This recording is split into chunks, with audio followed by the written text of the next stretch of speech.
मेरा छोटा सा मौजू है। अगर किसी की वालदा भी मौजूद है, वालिद भी मौजूद है, उसकी अहलिया भी मौजूद है, उसका बेटा भी मौजूद है, उसकी बेटियां भी मौजूद हैं, तो वो आपस में उसकी तकसीम कैसे होगी? आपके पास कोई आ जाता है तो आप उसको रिटर्न किस तरह लिख कर देंगे आसानी के साथ? जो रियाजी ने हमें कुछ असूल बताए हैं। अगर बिल फ़र्ज उसके पास कुल तरका है 1,25,000, कुल तरका है उसके पास 1,25,000, ठीक है, और उसने तदफीन जो है ज़्यादा बेहतर है इसी में से की जाए, तो तदफीन जो है उस पर खर्च आ गया तकरीबन 9,000।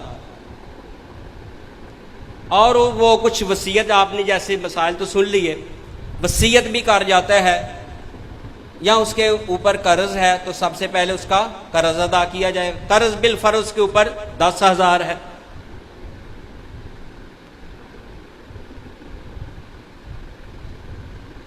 और उसने कुछ वसीयत भी हमें की है, तो वो वसीयत भी तकरीबन लगा लो 10,000। अब जो बाकी विरासत है इसमें से निकलेगी। अब इसको जमा किया जाएगा।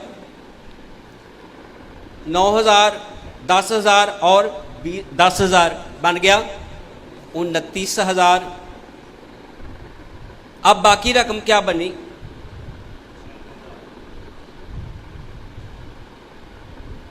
1,25,000 में से 29,000 निकाल दें तो बाकी बच जाएगा 96,000।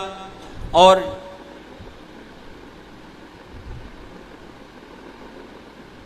अब उसकी वालदा भी मौजूद है और वालिद भी मौजूद है, तो वालदा का हिस्सा जो अल्लाह रब्बुल इज़्ज़त ने बताया है वो छठा हिस्सा है। अब छठा हिस्सा इसको 6 के ऊपर तकसीम करें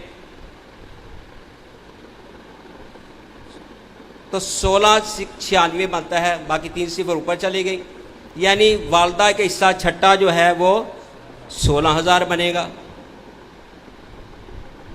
और बाप का हिस्सा भी उतना ही है जितना के माँ का है, ये भी 1/6 है, यानी 16,000। और उसकी अहलिया भी मौजूद है, उसका जो कुरान ने बताया है 8वां हिस्सा। अगर इस जो हमारे पास कुल रकम तरका जो बची है 96,000, इसको 8 के ऊपर तकसीम किया जाए तो ये 12 बनता है। 12 8 96, 3 सिफर ऊपर लगा दें तो ये 12,000 बन गया। और ये जो हमने कुल रकम में से जो बाकी बची थी उसमें बाप का हिस्सा, माँ का हिस्सा, बीवी का हिस्सा, इसको जमा कर लें तो ये बनता है 44,000। और जो बाकी बचेगा ना वो होगा इसके बाकी वरुसा में, उसकी औलाद में से बाकी रकम। ये हमारे पास था 96,000 और 96,000 में से 44 निकाल दें तो बाकी हमारे पास माने जाएगा 52,000। 6 में से 4 निकाले 2, 9 में से 4 निकाले 5, हमारे पास बन गई बाकी रकम। अब इसमें जो रियाजी आगे बता दी वुरसा की, इसमें उसके वारिस में बेटे भी हैं और बेटियां भी हैं। बेटे और बेटियां, बेटे बिल फर्ज उसका 1 है और बेटियां उसकी 2 हैं। अब हमें जो कुरान ने बताया है बेटे को डबल मिलेगा और बेटी को 1 हिस्सा मिलेगा, तो निस्बत यहाँ निकाल लें। बेटे को 2, बेटी को 1, बेटी को 1, निस्बत निकाल लें। अब निस्बती मजमुआ उसका 1 2 और 2 4। अब 1 निस्बती हिस्सा,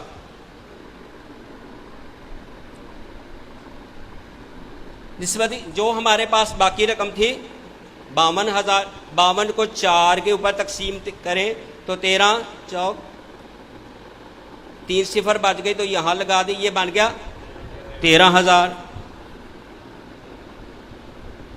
अब अगर जितनी भी बेटियां हैं उसकी तो हर एक लिख ले, ये ना लिखे एक की, एक लिखेंगे तो आप परेशान हो जाएंगे। लिख हमारे पास है हर, अगर आप हर एक बेटी का हिस्सा,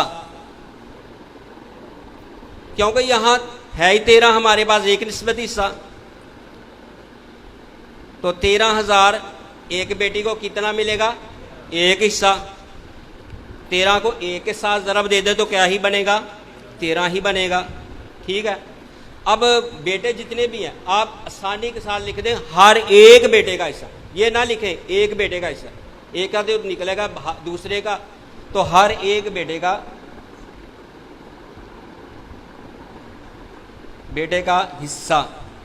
तो इसमें से बेटे का क्योंकि बेटी से दुगना मिलता है, जो एक निस्बती हिस्सा मिला है ना, आसानी है, इसकी जितनी भी बेटियां उसको एक एक के साथ ज़रब देते जाएं, यानी एक को भी 13 तो दूसरी को भी। अब बेटे को 13,000, बेटी को 13, बेटे को डबल मिलेगा, तो 13 दूनी 26,000, ये है उसकी तकसीम। अब इसको जमा करके आप देख लें, हमने तदफीन, कर्ज, वसीयत पर कर्ज कितना खर्च किया था, 29,000, और वालदा, बाप, बेवा पर जो हमने खर्च किया था कितना, 44,000, और हमने एक बेटे को कितना दिया, 26,000, और दो बेटियों को कितना दिया, 13 दूना, यानी एक को भी 13, हमें ऐसे आसानी कर सकते हैं, एक बेटी को कितना मिला, दूसरी बेटी को कितना मिला, इसको जमा कर ले, 0 0 0, 4 और 9 13, 13 और 6 19 और 3 22 और 3 25, बाकी क्या बच गया, 2 2 और 2 4 4 8 2 10 1 11 1 1 लाख कुल तरका हमारे पास जमा किया, तो वही जब वो हमारी तकसीम बिल्कुल दुरुस्त।